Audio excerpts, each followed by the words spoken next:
Hey guys, Assalamu alaikum. Welcome to our channel. இன்னைக்கு ஒரு சூப்பரான ஹெல்த்தி ஸ்நாக் ஒன்று பார்த்துருவோமா? ரமதான் வரப்போகுது இல்லைங்களா? கண்டிப்பாக எல்லார் வீட்லேயுமே இஃப்தாருக்கு புதுசாக ரெசிபி ட்ரை பண்ண ஆரம்பிச்சிருவோம். ஸோ அந்த மாதிரி என்னதான் புதுசாக நம்ம ட்ரை பண்ணாலுமே வடை, சமோசா இந்த மாதிரி ஃப்ரை ஐட்டம் இல்லாமல் யாருமே சாப்பிட மாட்டோம்.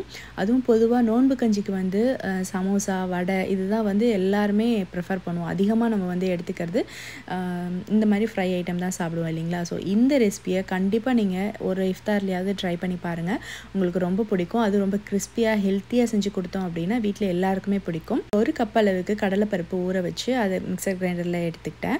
கூடவே பட்டை, லவங்கம், ஒரு துண்டு இஞ்சி, கொஞ்சமாக சோம்பு, 3 வரமிளகாய் ஆட் பண்ணிவிட்டு அதை வந்து இந்த மாதிரி நல்லா கிரைண்ட் பண்ணி எடுத்துக்கிட்டேன். கடலைப்பருப்பு அரைக்கிறதுக்கு முன்னாடி கொஞ்சமாக தனியாக எடுத்து வச்சுக்கோங்க. லாஸ்ட்டாக இதில் ஆட் பண்ணணும். இப்போ ஒரு கப் அளவுக்கு ஓட்ஸ் எடுத்து அதை இந்த மாதிரி மிக்சியில் போட்டு பொடிச்சு அதையும் ஆட் பண்ணிக்கிட்டேன். ஸோ ஓட்ஸ் வந்து இது வந்து ரோஸ்டட் ஓட்ஸ் தான். ஸோ அதனால் நம்ம வந்து வறுக்க தேவையில்லை, அப்படியே நம்ம பொடிச்சு ஆட் பண்ணிக்கலாம். இது கூட ஒரே ஒரு பச்சை மிளகாய் பொடியை கட் பண்ணி வச்சுருக்க, கொத்தமல்லி, புதினா, கருவேப்பிலை, கொஞ்சமாக சோம்பு, பொடியாக கட் பண்ணி வச்சுருக்க இஞ்சி, அப்புறமா கடலைப்பருப்பு இதையும் சேர்த்துட்டு லாஸ்ட்டாக கொஞ்சமாக வெங்காயம் சேர்த்து, வெங்காயம் வந்து நிறைய சேர்த்துக்கோங்க.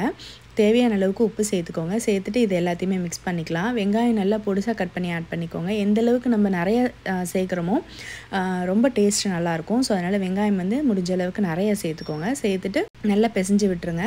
அந்த ஓட்ஸ் வந்து இந்த கடலைப்பருப்போடு நல்லா கலந்து வரணும். ஸோ அந்த மாதிரி நல்லா பிசைஞ்சு விட்டுட்டு நல்லா டைட்டாக பிடிச்சி நம்ம வடை தட்டுற அளவுக்கு வந்தால் சரி. அந்த மாதிரி நல்லா பிசைஞ்சு விட்டுக்கோங்க. இதில் கொஞ்சமாக பெருங்காயத்தூள் ஆட் பண்ணிக்கோங்க. இதில் பெருங்காயத்தூள் ஆட் பண்ணி அதையும் நல்லா கலந்து வடை மாதிரி தட்டி எடுத்து வச்சுக்கோங்க. யாருக்கெல்லாம் இந்த மாதிரி ஏதாவது ஒரு ரெசிபி செய்கிறப்போ ஒரு ஞாபகம் வரும் இல்லைங்களா? ஸோ அந்த மாதிரி எனக்கு இந்த வடை செய்கிறப்போ பார்த்தீங்க அப்படின்னா எங்கள் ஊரில் இந்த ரமதான் டைமிங்கில் ஈவினிங் நோன்பு கஞ்சி வாங்கிட்டு எங்கள் பெரியம்மா தான் இந்த வடை செய்வாங்க. ஸோ அவங்களோட வடை வந்து எனக்கு ரொம்ப பிடிக்கும். ₹1 ஒரு வடை, ரொம்ப குட்டி குட்டியாக செய்வாங்க. அவங்களும் அவங்களோட அம்மாவும் தான் செய்வாங்க. அதாவது என்னோடய பாட்டியும் என்னோடய பெரியம்மாவும் தான் செய்வாங்க. எனக்கு ரொம்ப பிடிக்கும். கஞ்சி வாங்கிட்டு அவங்களோட அவங்க செய்கிற அந்த வடையை வாங்கிட்டு வந்து சாப்பிட்டா அவ்வளோ டேஸ்ட்டாக இருக்கும்.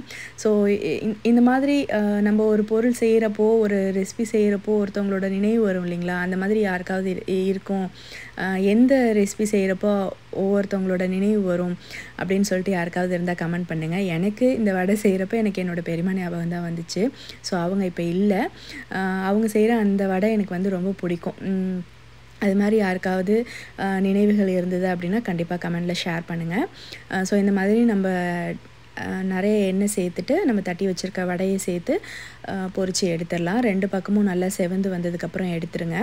வடை போட்டதும் வந்து உடனே திருப்பாதீங்க. அடுப்பை சிம்மில் வச்சுட்டு அது ஓரளவுக்கு ஒட்டாமல் வரும் இல்லைங்களா? அந்த டைமிங்கில் எடுத்துருங்க. இதை வந்து டீ கூட சர்வ் பண்ணுங்கள். அதே மாதிரி நோன்பு கஞ்சி கூட சர்வ் பண்ணிங்க அப்படின்னா ரொம்ப சூப்பராக இருக்கும். கண்டிப்பாக ட்ரை பண்ணி பாருங்கள். மறக்காமல் நம்மளோட சேனலையும் சப்ஸ்கிரைப் பண்ணி வச்சுக்கோங்க அண்ட் கமெண்ட் பண்ணுங்கள். தேங்க்யூ.